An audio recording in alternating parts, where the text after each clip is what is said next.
So ఇప్పుడే మనకు breaking news అనమాట. మీరు చూసుకోవచ్చు ఏపీలో 33 చోట్ల హింసాత్మక ఘటనలు, డీజీపీకి సిట్ నివేదిక అందజేత.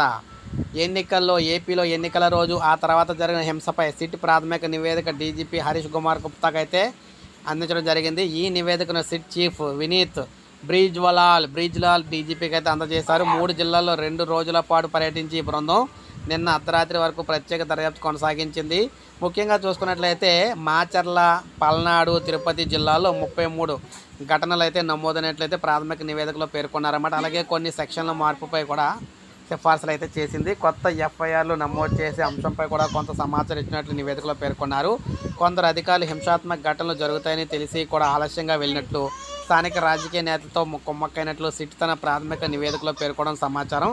అయితే కేంద్ర ఎన్నికల సంఘం ఆదేశాల మేరకు డీజీపీ ఏర్పాటు చేసిన సిట్ దర్యాప్తునకు పూర్తి చేసి నివేదికను అయితే ఇచ్చింది. దీంతో ఈ నివేదికను సిఈసి ఎన్నికల సంఘం సీఈఓకు డీజీపీ అందజేయనున్నారు. సిట్ తన దర్యాప్తు సందర్భంగా పలువురు నేతలు, స్థానికులు, పోలీసులు విచారించడంతో పాటు ఆయా ఘటనలో నమోదైన ఎఫ్ఐఆర్లను కూడా సైతం అయితే పరిశీలించారన్నమాట.